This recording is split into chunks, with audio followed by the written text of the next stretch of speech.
first time I looked at Forge World, I was like, oh, hey, cool, that's... Oh, holy, you guys did what? There's just way too much. You can't keep it all in your head at once. It was so beyond our production capability. We were just like, that's crazy. We can't do that. I couldn't stop the artist who started creating it.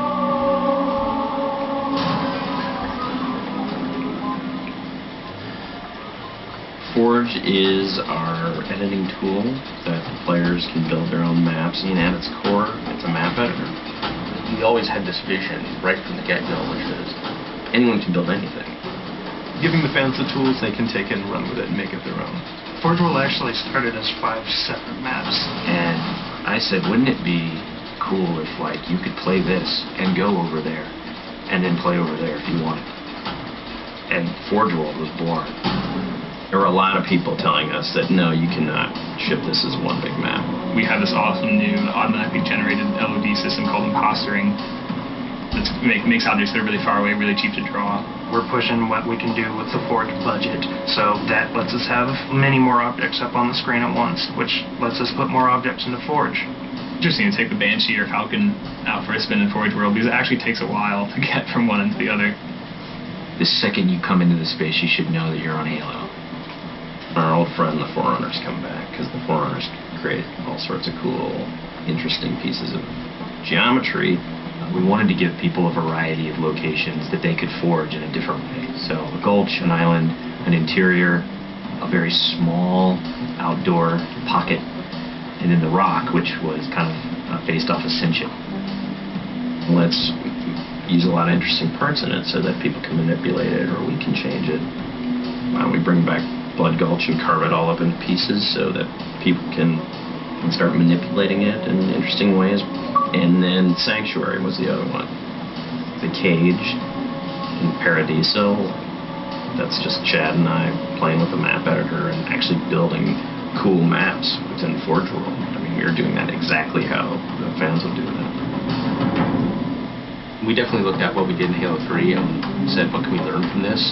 It's one thing to build just a stunning amount of map variants, but like nobody was expecting Forge Art, I don't think. Like that was just a completely, whoa, what? The Rube Goldberg machines, yeah, those are everywhere. In Halo 3, it was cool that you could move things around, but it was still kind of clunky. And we're like, we have to make this better. What are some of the tricks that the community is using, and how can we make those not be tricks and just make those be tools? We took that stuff and made it like a real feature. There's normal, phased, and fixed. So normal is like Halo 3 style, it bumps into stuff and you let it go and it falls to the ground and moves around and stuff. And fixed is the same thing, except when you let it go, it stays exactly where it was. And then phased is the coolest, because it means that while you're editing the object, it's not actually interacting with the environment. You can put it through a wall, you can put it, through other objects. Which changed everything for Forge, like immediately. It's much easier to build a Forge space. There's snaps and rotates and degrees and units that you can move things. You can be very precise.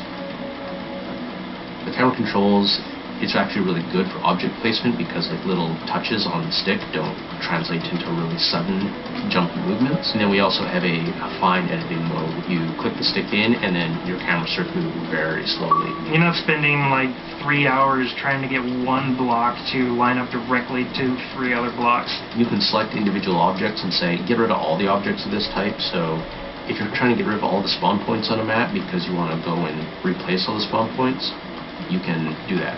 You can do custom colors. You can take these Forge pieces and say, hey, that's blue. So the blue base can truly look like the blue base. Reach's expanded sandbox includes new things like, jetpacks. And if people want to build some sort of 3D map and really make use of the jetpack, they can do that now.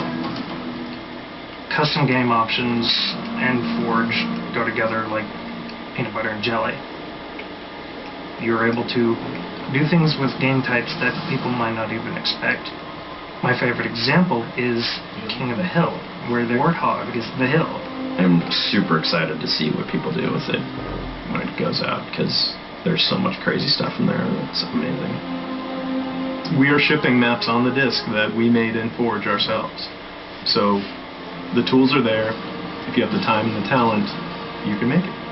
The community is just going to outstrip us and spank us.